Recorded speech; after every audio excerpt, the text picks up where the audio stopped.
Venkateswara gold తాకట్టులో ఉన్న మీ బంగారాన్ని విడిపించి కొనబడును.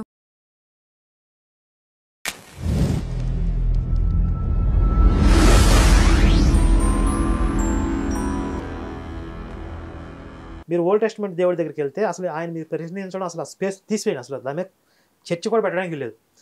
యేసు ప్రశ్నించే స్వభావాన్ని నేర్పించాడు అని చెప్పి కూడా చెప్పారు ఆయన. కానీ యేసు పేరుతో కూడా కొన్ని కొటేషన్స్ రాశారు బైబిల్లో. ఆయన ఏం చెప్తాడంటే చనిపోయి తిరిగి లేచాడు అన్న తర్వాత బైబిల్లో రాయబడిన విధానంలో, సరే ఆయన తిరిగి లేవలేదు ఎత్తుకుపోయారని మేము చెప్తాం, అది వేరే వెర్షన్. ఆయన పేరుతో ఏం రాశారంటే మీరు సర్వలోకానికి వెళ్ళి సర్వ సృష్టికి సువార్త ప్రకటించండి. సువార్త ప్రకటించండి అంటే ఆ సువార్త ఏంటి? దేవుని రాజ్యం సమీపించి ఉంది, మారు మనసు పొందండి, ఏదో సంథింగ్. ఇది నమ్మిన వాడు రక్షించబడతాడు, నమ్మకపోతే శిక్షించబడతాడు, అంతే. అక్కడ ప్రశ్నించడం ఎక్కడుంది? మీరు ఒక మొక్క చెప్పండి, ఈ మొక్క దీన్ని నమ్మినోడు నేను రక్షిస్తా, నమ్మకపోతే శిక్షిస్తా. ఆడు ప్రశ్నిస్తే ఆడికి డౌట్ వస్తే దీన్ని నేను ఎందుకు నమ్మాలి, నా మతాన్ని ఎందుకు మార్చుకోవాలి, అసలు దీనికి ఆధారం ఏంటి అని వాడు ప్రశ్నిస్తే మీరు సమాధానం చెప్పండి అని చెప్పలా. నమ్మకపోతే నేను చూసుకుంటా అన్నాడు. గుడ్డి నమ్మకమే యేసు దగ్గర కూడా. చెప్పండి. నమ్మకం అనే దగ్గరికి వచ్చినప్పుడు యేసు ప్రభు శిష్యుడే ఒక ఆయన నమ్మడు. ఎందుకంటే టాకింగ్ అబౌట్ గాడ్, దేవుని గురించి మాట్లాడుతున్నాము. నేను నమ్మను అంటాడు. ఎవరు? థోమస్ అనేట ఆయన. థోమాకి ఏం చేశాడంటే 11 మంది ఉన్నప్పుడు యేసు ప్రభు కనపడతాడు. అందులోకి మళ్ళా యేసు ప్రభు కనపడడం మాకు అదేనంటే చచ్చిపోయినట్టు మొత్తం నేను నమ్మే మా వాళ్ళకి లాగా నమ్మేదే లేదు.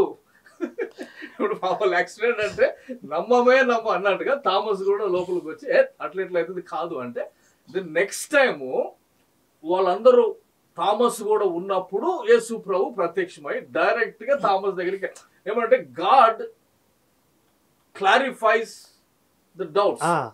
ఆ పర్సన్ దగ్గరికి వెళ్ళి నీకు అనుమానం కాదు, అదిగో నీ చెయ్యి నా పక్కలో ఉంచి చూడు అని చెప్పి వానికి ఒక ఎవిడెన్స్ ఇచ్చి, థామస్ అనేటోనికి ఒక ఎవిడెన్స్ ఇచ్చి తర్వాత చూసి నమ్మిన వాళ్ళకంటే చూడక నమ్మిన వాళ్ళు ధన్యులు అనేటువంటిది ఒక ఫెయిత్ కోణాన్ని బైబిల్లో ఫెయిత్ కోణం ఉంది ఖచ్చితంగా. ఆ ఫెయిత్ తోనే మనం దేవుడు ఉన్నాడు అని నమ్ముతాం. ఇక్కడ ఈయన చెప్పిన ఈ విషయాన్ని బట్టి కూడా క్రైస్తవం కొట్టుకుపోద్ది. ఇప్పుడు మీరు థర్డ్ పర్సన్ అండి.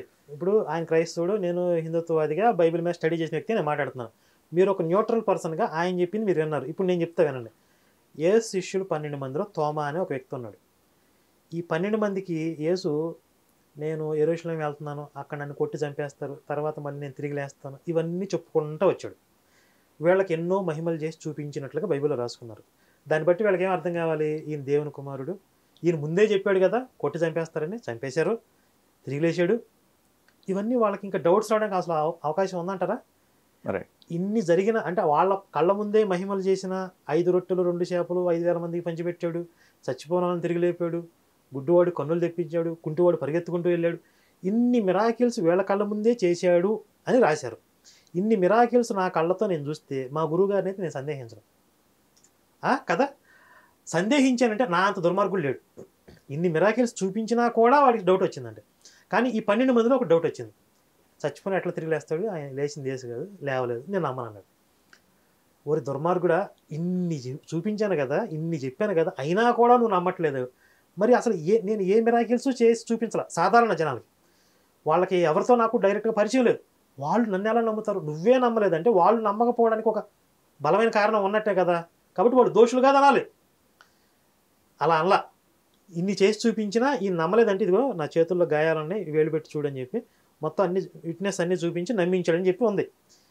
మరి అప్పుడు సాధారణ జనాలకు కూడా డౌట్స్ వస్తాయి కదా. ఇన్ని చూసిన వాడికే డౌట్స్ వచ్చినప్పుడు సాధారణ అసలు ఆయన ఎవరో మాకు తెలియదు, అసలు ఆయన పుట్టోడు లేదు కూడా మాకు డౌటే, ఈ కథలన్నీ నిజం అబద్ధం మాకు మేము ఎట్లా నమ్ముతాం అనే డౌట్స్ వచ్చినప్పుడు నువ్వేం చేయాలి? ఇదిగో నేను పుట్టానని చెప్పి అందరి దగ్గరికి వెళ్ళి ఇదిగో మీ శిష్యుడి వేళ్ళు ఎట్లయితే గాయాల్లో పెట్టి చూపించావో అందరికీ కూడా ఆ చేతులు తీసుకుని గాయాల్లో పెట్టి చూపించాలి. నేను నీకు చూపిను, నిన్ను మాత్రం నరకంలో వేస్తా, మా వాడి డౌట్స్ వస్తే మాత్రం నేను రుజువిస్తా. అది పక్షపాతమా కదా, దుర్మార్గమా కదా? వీడు ఇన్ని మిరాకిల్స్ చూసినోడు నమ్మకపోతే ముందు వీడిని వేయాలి కదా నరకంలో. కానీ ఆయన దగ్గరికి వెళ్ళి గాయాల్లో వెళ్ళిపెట్టి చూపించాడు. అసలు ఏ సంబంధం లేదు, అది నమ్మట్లా, రీజన్ ఉంది. నేను చిన్నప్పటి నుంచి నన్ను ఒక ట్రెడిషన్లో పుట్టా. నేను ఈ దేశంలో పుట్టాలని చెప్పి నేను కోరుకున్నానా? దేవుడు నన్ను పుట్టించాడు, ఈ మతంలో పుట్టించాడు, సాంప్రదాయబద్ధంగా నా తల్లిదండ్రులను పెంచారు. నాకు చిన్నప్పటి నుంచి కొన్ని విశ్వాసాలు ఏర్పడ్డాయి. మా సాంప్రదాయంతో నేను కనెక్ట్ అయ్యి ఉన్నా. సడన్గా నువ్వు ఎవడో వచ్చేసి నువ్వు ఈ మొత్తం పక్కన పెట్టేసి నన్ను నమ్మాలి అంటే నేను ఎందుకు నమ్మాలి అనే డౌట్స్ వాళ్ళకి వస్తాయి. నువ్వు వాడినేమో తీసుకెళ్ళి నరకంలో వేస్తావా? నీ పక్కనే తిరిగి నువ్వు చెప్పిన మిరాకిల్స్, నువ్వు చేసిన మిరాకిల్స్ అన్నీ చూసి ఇన్ని చేసినా కూడా, ఇన్ని చెప్పినా కూడా డౌట్ వచ్చినవాడికి నువ్వు రుజువులు చూపిస్తావా? ఇది ఎక్కడ దుర్మార్గం? ఫస్ట్ క్రిస్టియానిటీ ప్రకారం ఫస్ట్ నరకంలో వేయాల్సింది ఏ శిష్యుల్ని? యేసు 12 మంది శిష్యుల్ని నరకంలో వేయాలి. ఎందుకంటే ఒక్కడు సరైన లేడు అందులో పేతురు అనేవాడు. స్వర్గలోకపు తాళం చెవులు పేతురు దగ్గర ఉంటాయని చెప్పి చెప్తారు. ఆ పేతురు యేసు ఎవరో నాకు తెలియదు 3 సార్లు అబద్ధం ఆడాడు. యేసుని పట్టుకోగానే రోమా సామ్రాజ్యంలో, అరే నువ్వు కూడా ఆయనతో పాటు తిరిగావు కదా అంటే, చిచ్చి అసలు ఆయనకి నా సంబంధం లేదు, వెళ్ళిపోయాడు. 3 సార్లు అబద్ధం చెప్పాడు. అంటే ప్రాణభయంతో బొంకాడు. అంటే ఆయన దేవుని కుమారుడు, నేను ఆయన నమ్ముకుంటా, ఆయన రక్షిస్తాడని ధైర్యం ఈయనకి లేదు, నమ్మకం లేదు ఈయనకి. శిష్యులకు లేదు. మిగిలిన 12 మంది యేసుని పట్టుకున్నప్పుడు పారిపోయారు. యేసుని బంధించినప్పుడు 12 మంది పారిపోయారు. అవునా కదా? అసలు అంటే ముందు నరకంలో వేయాల్సింది ఎవరు చెప్పండి? ఇప్పుడు వాళ్ళు తయారు చేసిన గాస్పెల్స్, వాళ్ళు రాసిన గాస్పెల్స్, వాళ్ళు తయారు చేసిన మతం వాళ్ళని తినేస్తుంది. వాళ్ళు తీసిన గోతులు వాళ్ళే. నేను అదర్ సైడ్ చేసే బుక్లో ఎవరు తీసిన గోతులు వాళ్ళే పడతారని చెప్పి వీళ్ళు పెట్టిన సిద్ధాంతాల ప్రకారం మొట్టమొదటి నరకానికి పోయేది వీళ్ళని చెప్పాను. వాళ్ళు పెట్టిన సిద్ధాంతం నిజంగా చెప్తున్నా, యేసు సంబంధం లేదండి.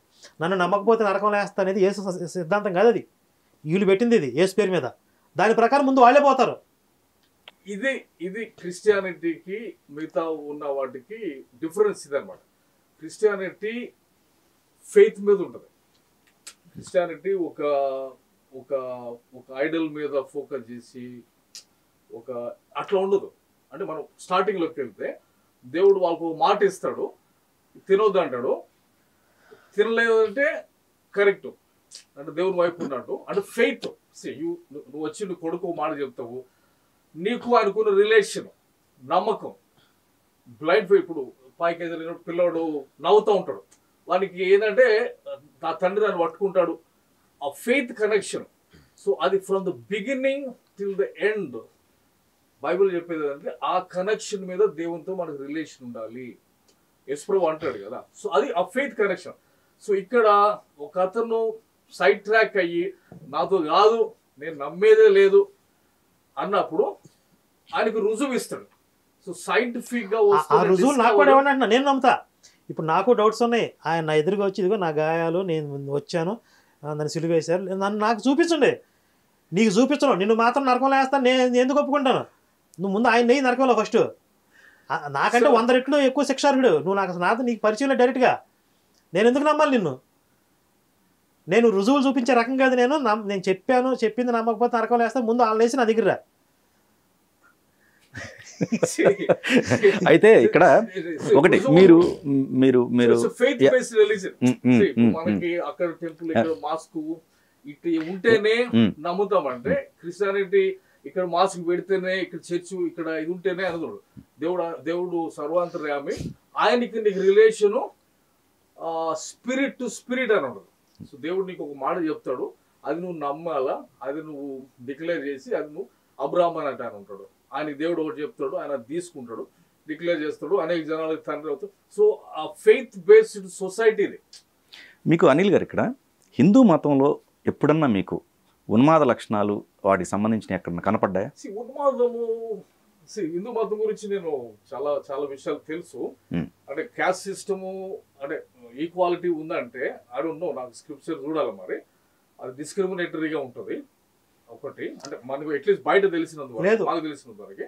ఇప్పుడు మనకు ప్రమాణం ఏంటంటే వేదాలు, శృతులు, స్మృతులు, పురాణం. Let me get to one point. అంటే మనం వచ్చినా కాబట్టి నాకు ఖచ్చితంగా ఒకటి నచ్చలేదు ఏంటంటే, అంటే ఎందుకు నచ్చట్లేదు కూడా చెప్తాను. అది దేశ అభివృద్ధికి వ్యతిరేకంగా పనిచేస్తుంది కాబట్టి ఆ కాన్సెప్ట్ నాకు తెలియదు. ఏమంటే ఇంగ్లీష్లో ఇమ్మినెంట్ గాడ్ అంటారు. అంటే దేవుడు సర్వాంతర్యామి కానీ అన్నిటిలోనూ ఉన్నాడు అనేటువంటి పాయింట్ వచ్చేలేకే. అంటే నదిలో దేవుడు ఉన్నాడు, అని మనం నదుల్ని పూజిస్తూ వచ్చాం. బికాజ్ దేవుడు ఉన్నాడు అక్కడ.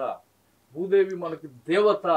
సో ఇప్పుడు నేను విన్నది ఏమంటే, రైలు కనుక్కొని ఫస్ట్ ట్రయల్స్ చేస్తున్నప్పుడు మన హిందూస్ ఒప్పుకోలేదంట, ఆ పట్టాల మీద వండుకున్నారంట. మా భూదేవి మీద నువ్వు రైలు ఎట్లా నడిపిస్తావని. అంటే ఉన్నటువంటి కాన్సెప్ట్ ఏంటంటే అన్నిటిలోనూ ఉన్నాడు అనే కాన్సెప్ట్ మన సొసైటీని ఇన్నోవేషన్కి, టెక్నాలజీకి, అభివృద్ధికి, ఎకానమీకి దూరం చేసింది అన్నటువంటిది ఉంది. ఎందుకంటే వెస్టర్న్ కాన్సెప్ట్, బైబిల్ కాన్సెప్ట్ ఏంటంటే దేవుడు ట్రాన్సెండెంట్ క్రియేటర్ అంటారు. ఆదికాండం 1:1 ఆయన ఆదియందు దేవుడు భూమి ఆకాశాన్ని సృజించెను. He spoke and created. అంటే ఆయన ట్రాన్సెండ్, అంటే వీటికి అతీతంగా ఉన్నాడు అనేది అక్కడ.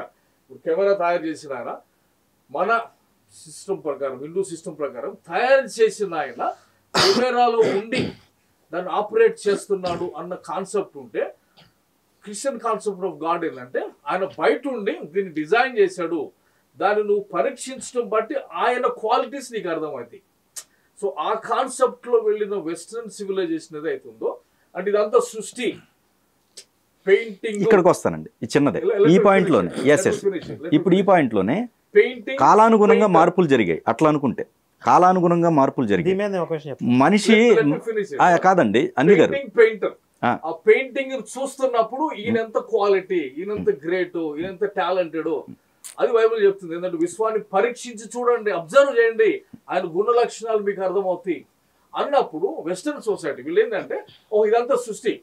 గోదావరి దగ్గరికి వచ్చినప్పుడు over that missionary that person అతను ఇక్కడ ఒక దేవుడు ప్రవహిస్తున్నాడు అని చూడలేదు, కానీ ఒక నది ప్రవహిస్తుంది, అది పంటలు నాశనం చేస్తుంది, మనిషి ఇంపార్టెంట్, మనిషిని దేవుడు ఆయన పోలికలో చేశాడు. మళ్ళీ కానీ వర్ణ సిస్టమ్ లేదు అక్కడ, ఒకళ్ళు పైనుంచి సగం ఇట్లా, అందరూ సమానమే, వీళ్ళు చచ్చిపోతున్నారు. సో దీని గురించి ఇది సృష్టి, దీన్ని పూజ కాదు చేయాల్సింది. సో దీన్ని ఏమైనా చేయొచ్చు కదా, ఆయన పోలికలో నేను సృష్టించబడ్డాను, నేను ఒక డ్యామ్ క్రియేట్ చేస్తా అని డ్యామ్ క్రియేట్ చేశాడు, మనుషులను రక్షించాడు. ఆ కాన్సెప్ట్ వెళ్ళారు కాబట్టి ఆ సివిలైజేషన్ అభివృద్ధిలోకి, ఇన్నోవేషన్, టెక్నాలజీ ఇవన్నీ రావటం, ఎకానమీస్ వచ్చినాయి.